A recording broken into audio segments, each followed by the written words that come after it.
A Avenida Abel Cabral é interditada no trecho que interliga Natal e Nova Parnamirim. Dados da Junta Comercial do Estado registram aumento de 16% em novos negócios. E aqui no estúdio nós vamos ter uma entrevista com a psicóloga Hétera Fernandes, que vai nos poder dar dicas de como controlar a ansiedade para os candidatos do Enem. Esses são os destaques dessa segunda-feira, dia 30 de outubro. O Feliz News está começando.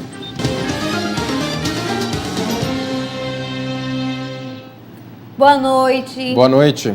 Um incêndio atingiu uma torre de refrigeração de água do Aeroporto Internacional Aloysio Alves, em São Gonçalo do Amarante, na manhã do sábado. A informação foi confirmada pela Inframérica, que é a empresa que administra o terminal. E uma grande nuvem de fumaça foi vista na área externa do aeroporto. E, de acordo com a empresa, o fogo começou por volta das 8 da manhã e foi controlado cerca de 20 minutos depois pela própria brigada de incêndio do terminal. E não foram registrados feridos. Em uma nota assinada pela Inframérica, eles explicam que o sistema contra o incêndio do terminal foi acionado previamente, mas não houve necessidade de evacuação do aeroporto. As chamas não afetaram as operações de pouso e também de decolagem. As causas do incêndio ainda são investigadas. E olha só, a gente agora vai para uma notícia assustadora. O Brasil tem um recorde de assassinatos, com 171 mortes por dia, segundo dados do Fórum Brasileiro de Segurança Pública. E quem nos traz as informações de qual a classificação que ficou para o Rio Grande do Norte nessas estatísticas é a nossa repórter Rita Oliveira. Rita? É isso mesmo, João e Lívia, é um dado bastante assustador com relação à violência em todo o país, e o Rio Grande do Norte está ocupando aí o segundo lugar no ranking, registrando a cada 100 mil habitantes 56,9 mortes, perdendo espaço apenas do topo da lista, que está Sergipe, e depois do Rio Grande do Norte, que está Alagoas, todos os 3 estados aí da região Nordeste. Ao todo, mais de 61 mil mortes violentas foi registrada em todo o Brasil no ano de 2016. Um dado realmente bastante preocupante, como Lívia falou, são cerca de 171 mortes por dia, né? O número de mortes de policiais também aumentou em mais de 17%, né?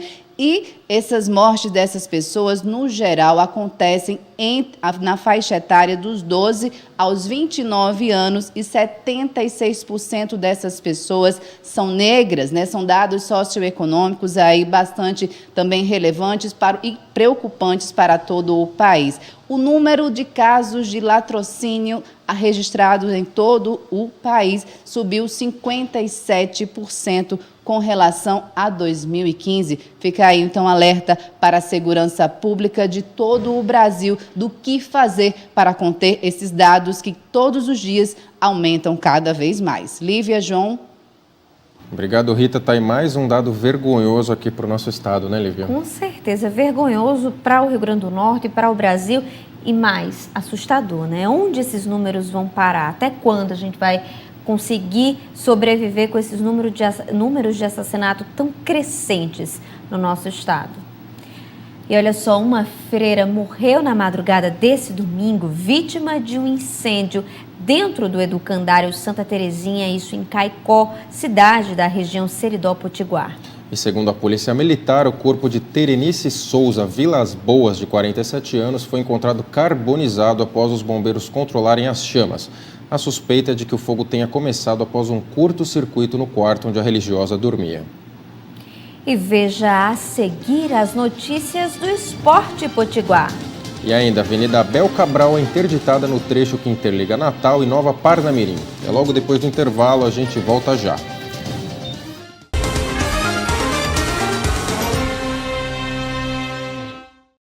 Um homem foi preso na manhã desse domingo no bairro do Alecrim, na zona leste de Natal, após tentar fugir de uma perseguição policial. Ele bateu o carro que dirigia e derrubou um poste e também sobre um outro veículo. Com ferimentos na cabeça, o preso foi levado para ser medicado e depois conduzido à central de flagrantes da Polícia Civil. E segundo a Polícia Militar, o carro que bateu um veículo do tipo HB20 foi roubado na noite do sábado, dia 28, no bairro de Ponta Negra, na zona sul da cidade. E na tentativa de escapar, o condutor teria perdido o controle e bateu num poste. E olha só, o parecer sobre a mudança nos planos de saúde será votado no mês de novembro, propondo diversas alterações na atual lei dos planos de saúde. O PROCON está alerta para que o consumidor não tenha o seu direito prejudicado. E a nossa repórter Rita Oliveira tem mais informações de como se darão essas mudanças. Pois é, mudanças aí na lei que rege os planos de saúde, muita polêmica também, porque isso pode causar vários prejuízos para a população idosa do nosso país. E quem vai nos dar mais informações sobre as ações do PROCON é Cyrus Benavides, ele que é diretor do PROCON do Rio Grande do Norte. Cyrus, seja muito bem-vindo. Explica um pouquinho para a gente, para quem está em casa, quais são essas mudanças previstas lá pela Câmara dos Deputados. Ainda está em projeto de lei, não é? Nós, os PROCONs do Brasil, estão se reunindo, estão traçando medidas que possam vir a guerrear e combater algumas coisas que tragam prejuízo ao consumidor. Não é? Numa altura dessa, jamais uma mudança numa legislação de plano de saúde pode vir a prejudicar. Algumas já nuances que levam a crer que trará prejuízo para o consumidor é a questão principalmente do idoso. Isso ainda está sendo analisado. Por exemplo, existe uma determinação de que não será feito como é feito hoje em dia, onde a pessoa, no PROCON, todos os dias nós recebemos denúncias de que o consumidor completa 60 anos e o plano sobe muito. Então, isso daí é uma coisa que está sendo discutida para que esse aumento ele seja parcelado em situações que não onerem. A gente enxerga esse primeiro ponto como uma coisa boa. No entanto, tem outras situações, por exemplo, eles estão baixando muito o valor das multas aplicadas por sanções de descumprimentos de situações aonde era para se dar cobertura do plano e não se dá. Então, automaticamente, o PROCON já de cara entende que isso não é meio que um incentivo a que as grandes operadoras de plano de saúde, não é, patrocinadoras de plano de saúde, que elas passem a descumprir. Então, assim, ninguém quer multar, ninguém quer multa alta, mas o que a gente quer é o respeito ao consumidor. Para se ter uma ideia, o número é altíssimo de situações que passam por validação, o consumidor precisa de uma cirurgia e mesmo assim não é autorizado. Então, o que a Câmara dos Deputados está propondo é passar a mão um pouquinho na cabeça dos empresários e o custo final para o consumidor está bem mais amplo, numa linguagem mais popular. Seria mais ou menos isso? Eu não diria passar a mão, eu diria assim, regras que favoreçam em alguns aspectos os planos de saúde. No entanto, isso ainda vai ser amadurecido. O PROCON ele se reúne com todos os estados do Brasil para ter um discurso único e nós ainda vamos combater muitas coisas que, porventura, venham a ferir o direito do consumidor. Ainda não é uma lei, um projeto de lei, que assuste, que as pessoas se desesperem, mas o PROCON precisa ficar perto e atento para não deixar que o grande prejuízo venha para as costas do consumidor. Cyrus, e hoje, como é que é calculado, então, aí esse aumento? Não sei se você poderia nos responder isso, dos planos de saúde para as pessoas que vão atingindo uma idade maior, né? Acima de 70 anos, acima de 60 anos. Como é que fica esse cálculo todos os anos? É bastante relevante, porque a gente mais vê são os idosos reclamando dos valores altamente salgados para o bolso com relação às parcelas dos planos de saúde. Sim, para se ter uma ideia, Os planos de saúde, eles chegam a ficar no ranking dos maiores demandados no estado do Rio Grande do Norte, entre os 10 mais demandados, os 10 mais judicializados.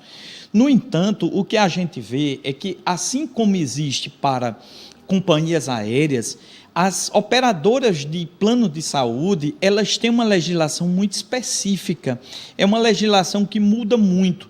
Então, por que tem uma enxurrada nos PROCONs aqui do estado do Rio Grande do Norte? Porque a pessoa pagava num plano R$300, R$250, e quando completa uma idade, esse plano vai para 400, 500, 600. Então, foge o orçamento, foge uma programação, e a pessoa, muitas vezes, o consumidor que tem o plano de saúde privado, ele fica inviabilizado de continuar tendo quando ele chega numa determinada idade. Os percentuais são altíssimos. Isso existem portarias, existem legislações, mas a gente precisa coibir. Por quê? Porque o consumidor, o X da questão do consumidor é a informação, é o aviso. Ele não pode ser surpreendido. Ok, Ciro, diretor do PROCON do Rio Grande do Norte, muito obrigada por suas colocações, por suas informações. Então, fico alerta para a população, para quem está em casa, se sentir lesado, procurar o serviço do PROCON do Rio Grande do Norte, do PROCON aqui de Natal, para saber o que fazer, né, se essa lei, porventura, seja sancionada e seja aí aprovada nas casas do Congresso Nacional. Lívia, João, volto com vocês.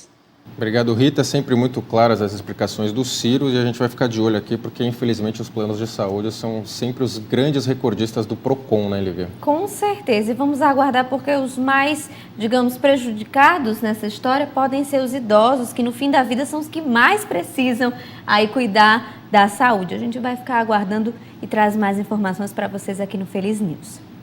E olha só, o corpo de uma mulher foi encontrado na tarde do último domingo dentro de um carro de mão na comunidade do Passo da Pátria, zona leste de Natal. Segundo a Polícia Militar, a vítima estava sem documentação, o que impediu a identificação.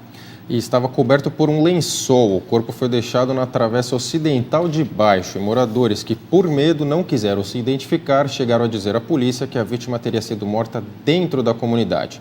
E de acordo com o delegado Marcos Vinícius, que é o titular da divisão de homicídios, a mulher tinha a marca de um tiro próximo ao tórax. Com o fim do ano se aproximando, o comércio vive a expectativa da chegada do Natal e também do Ano Novo para aumentar as vendas. E segundo dados da Junta Comercial do Estado, entre julho e setembro desse ano foi registrado um aumento de 16% em novos negócios. Confira na nossa matéria. Entre julho e setembro de 2016, foram 639 novos negócios. Já neste mesmo período, em 2017, esse número saltou para 741, um aumento de 16%. Os dados são da Junta Comercial do Rio Grande do Norte, que atribui a situação à desburocratização na área do empreendedorismo e à recuperação da economia. Retomada no processo de crescimento da economia, né? E nos investimentos que o governo do estado vem fazendo, tanto na fomentação do empreendedorismo quanto na desburocratização do processo de registro comercial. A Junta Comercial vem trabalhando efusivamente para dar celeridade nesse processo. Ainda de acordo com dados da Junta Comercial, a abertura de microempresas cresceu 13% em relação a 2016.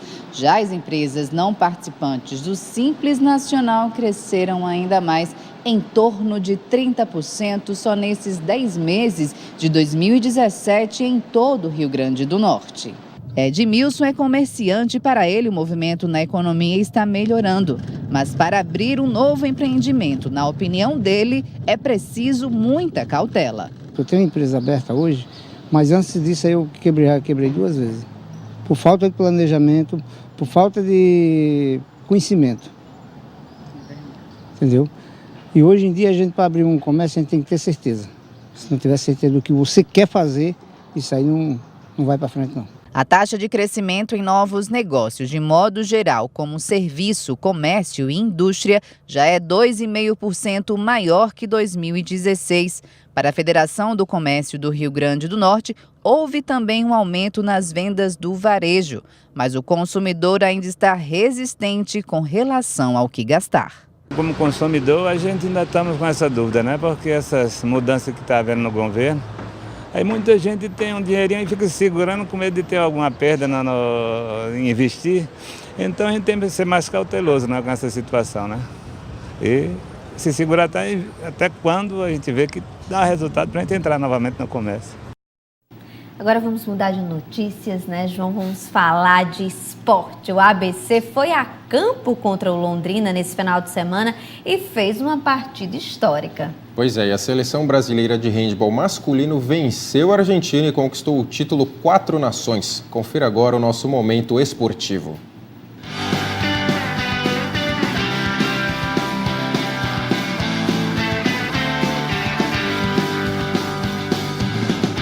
Olá pessoal, foram 3 dias de greve de jogadores, muita pressão nos bastidores, presidente licenciado, mas no fim a frasqueira sorriu. Com o retorno dos 21 jogadores aos trabalhos, puxados pelos criados nas bases do clube, o ABC foi em campo contra o Londrina e fez uma partida que vai ficar marcada na memória de muitos torcedores. Não apenas pela vitória por 3-0, até porque o time continua na lanterna da Série B, e sim porque a forma como tudo aconteceu. A torcida abraçou os atletas que resolveram abandonar a greve após terem débitos quitados pela diretoria. Ainda restam 14 jogadores em greve. Não foi fácil. Como sempre, os hermanos fizeram um jogo duro, mas o Brasil segue dominante nas Américas. Em duelo equilibrado e cheio de lances, a seleção brasileira bateu a Argentina e conquistou o título do torneio 4 Nações disputado em São Bernardo do Campo. Assim como o amistoso disputado entre as equipes durante a semana, o time de Washington Nunes teve dificuldade com a defesa rival, mas manteve a tranquilidade e o triunfo foi por 26-23. O ano de 2017 vai ficar marcado na carreira de Lewis Hamilton para sempre. Em primeiro lugar, é claro, pela conquista do tetra da Fórmula 1 no México. O terceiro título nos últimos 4 anos colocou o inglês ao lado de Sebastian Vettel e Alain Prost na lista dos pilotos que detêm 4 campeonatos mundial. Agora Hamilton está atrás apenas de Juan Manuel Fangio e Michael Schumacher, mas em outros 7 quesitos o britânico já é recordista. Então a gente segue acompanhando o Lewis Hamilton fazendo a história. Obrigada, Leonor, pelas informações, e veja a seguir uma entrevista com a psicóloga Hétera Fernanda, que vai dar dicas de como controlar a ansiedade para os candidatos ao Enem. É logo depois do intervalo, a gente volta já.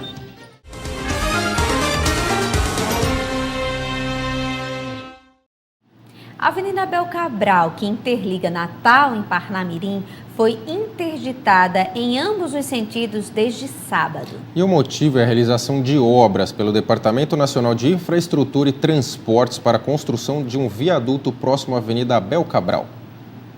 Tanto a saída quanto a entrada de veículos na Avenida Abel Cabral pela BR-101 estão bloqueadas. A previsão total é de que o local fique interditado por 20 dias. O superintendente do DENIT no Rio Grande do Norte explica as principais intervenções no local. Nossa nova etapa seria a construção do viaduto da Abel Cabral, da Avenida Abel Cabral. E, para tanto, precisamos desviar o fluxo de tráfego da avenida principal, da BR, para as vias marginais. E, para isso, precisa dar continuidade à marginal, que, no caso, naquele trecho, ela é seccionada. Então, vamos fazer a continuidade da marginal com a pavimentação asfáltica, que também tem um trecho lá que é em paralelepípedo. A interdição começou no último sábado, dia 28. Para o motorista que deseja acessar a BR-101 vindo por Nova Parnamirim, a alternativa é utilizar a Rua Antônio Chaves e depois a Avenida Maria Lacerda. Para os veículos advindos de Natal, que querem acessar o bairro de Nova Parnamirim, ele tem 2 opções de fluxo de tráfego. A primeira seria pela avenida do túnel da Avenida das Alagoas, ali em Neópolis, e a segunda seria fazer o contorno lá no viaduto de Emaús e acessar o bairro de Nova Parnamirim pela Avenida Maria Dolores e posteriormente a Avenida Maria Lacerda Montenegro. O viaduto da Abel Cabral faz parte de um complexo de obras sobre a BR-101 que deveriam ser totalmente concluídas em dezembro de 2016, mas até o momento apenas 45% do serviço foi executado e o valor inicial previsto em 144 milhões de reais já aumentou para 166. Já inauguramos 2 viadutos, que foi o de Emaús e o de Neópolis. Estamos na iminência de inaugurar também o viaduto da Clementino Câmara, lá em Parnamirim, assim como a trincheira de Pium. E, posteriormente, as obras vão se evoluir para o viaduto da Maria Lacerda, a trincheira Maria Lacerda e o viaduto da Abel Cabral, que pretendemos iniciar em breve. Faltando dias para a primeira prova do Exame Nacional do Ensino Médio, o Enem, os candidatos precisam controlar a ansiedade para não deixar o nervosismo atrapalhar seu desempenho. Para entender como fazer tudo isso, nós recebemos agora a psicóloga Hétera Fernanda. Hétera, seja muito bem-vinda aqui ao Feliz News. Obrigada. Olha só, para começar, nesse período de reta final, né? Para as provas do Enem, muita gente está nervosa, mas é importante que os candidatos controlem esse nervosismo. E a pergunta que não quer calar é como isso pode ser feito, né? Agora é o momento de desacelerar, de descansar, né? É um momento onde que eles possam realizar alguma atividade prazerosa, estar com os amigos, estar com a família, realizar algum exercício de respiração também importante. É um momento de descansar, desacelerar. Nada de nervosismo. Nada de nervosismo, mesmo que esteja tão presente nesse momento, né? Hétera, a gente sempre ouve essa expressão que deu branco. Isso acontece de fato? E como que dá para evitar esse famoso branco? É importante, assim, o aluno, muitas vezes o estudante, ele está bem ansioso, né, com muitas informações e um excesso de preocupação. Então é importante já que ele separe todo o documento, a caneta, todo o material, saiba o seu local de prova. Então é importante que haja um planejamento diário para que ele aí possa se preparar e diminuir o excesso de preocupação. E não seja pego de surpresa. De repente, se vai fazer as provas na UFRN, todo mundo sabe que é imensa a universidade, ir antes para saber o seu local de prova já ajuda a diminuir a ansiedade, né? Com certeza. Muito importante ir antes, conhecer o local, saber o fluxo, né, do trânsito. Ir ao local com antecedência é extremamente importante. E, Hétera, tem alguma utilidade de estudar no dia anterior ao exame ou não se recomenda isso? Depende muito do perfil desse candidato, né? Tem aquele candidato que ele gosta muito de revisar, que ele pode até revisar aí os seus esquemas, os seus resumos. Então é importante que, para aquele que sente a necessidade, ele pode revisitar, mas não aprofundar, porque pode gerar muito mais desconforto do que confortar. Hétera, tem um detalhe que esse ano fará toda a diferença: o horário de verão. Vai valer aqui para a gente, os candidatos aqui de Natal, do Nordeste em si, vão ter que se atentar ao horário de Brasília ou ao nosso horário local? Se atentar ao horário local e ao horário de Brasília, já que a prova vai ser realizada através do horário de Brasília, né? Que está de acordo com o horário de verão. Então, assim, ficar bem atento. Para não chegar 1 hora depois do horário da aplicação da prova, né? Exatamente. Não ser aquele candidato que aparece na televisão... Com certeza. Que perdeu a hora, né? E olha só, Hétera, durante essa semana tem uma questão que é imprescindível, que é o apoio da família.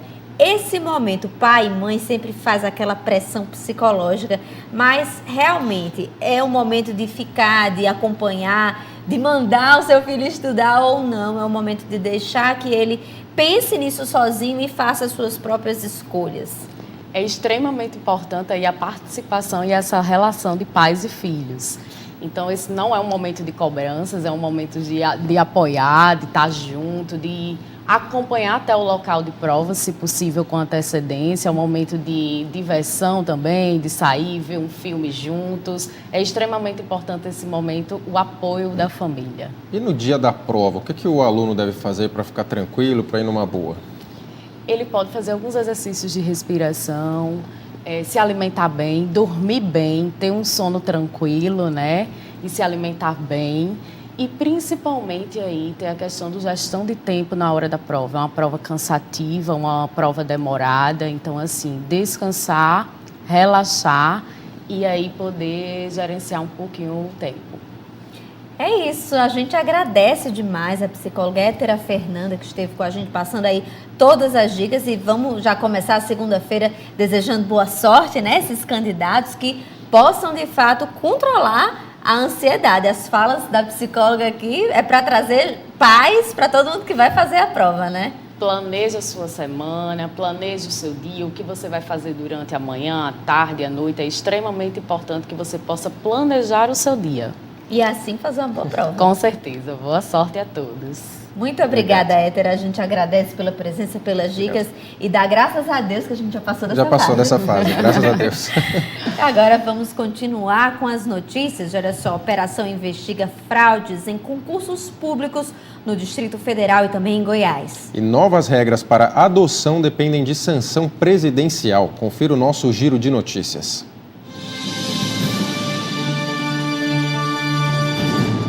A Divisão Especial de Repressão ao Crime Organizado da Polícia Civil do Distrito Federal deflagrou na manhã desta segunda-feira a segunda etapa da Operação Panoptes, com o objetivo de dar sequência às investigações para desarticular uma organização criminosa que fraudava concursos públicos no Distrito Federal e também em Goiás. A primeira fase da operação foi deflagrada em agosto. De acordo com a polícia, estão sendo cumpridos 5 mandados de prisão preventiva, 3 de prisão temporária e 8 de condução coercitiva. Também são feitas buscas em 16 endereços localizados em Goiânia e em 5 regiões do Distrito Federal. O nome da operação refere-se a um gigante de 100 olhos da mitologia grega, em referência à necessidade de haver muitos olhos para ficar atento às fraudes em concursos públicos. Grupos de irmãos ou menores com deficiência, doença crônica ou com necessidades especiais de saúde terão prioridade na adoção. A preferência, que será incluída no Estatuto da Criança e do Adolescente, será possível graças à operação do projeto de lei na Câmara 101/2017, que na última quarta-feira foi indicada pelo Senado. Para virarem lei, as novas regras, que também tinham sido aprovadas na Câmara, só dependem agora de sanção presidencial. O texto deve ser enviado pelo Senado à Casa Civil no início desta semana. Entre as inovações do texto está a autorização do cadastro para autorização de recém-nascidos e crianças mantidas em abrigos que não forem procuradas pela família biológica em até 30 dias. Outro ponto da proposta formaliza a prática conhecida como apadrinhamento, favorecimento em menores em orfanatos ou em famílias substitutas provisórias. Pessoas jurídicas também poderão apadrinhar crianças e adolescentes para colaborarem com seu desenvolvimento. E a edição de hoje fica por aqui. Colabora nos enviando sugestões de pauta para o nosso contato no WhatsApp. Você já sabe qual é, o 987014724. Também nos acompanhe pelo Instagram, no @TV Feliz. E você também pode acompanhar ao vivo a TV Feliz através das nossas redes sociais, no nosso Facebook, que é o facebook.com/TV Feliz Oficial. Obrigado pela companhia e até amanhã. Tchau, tchau.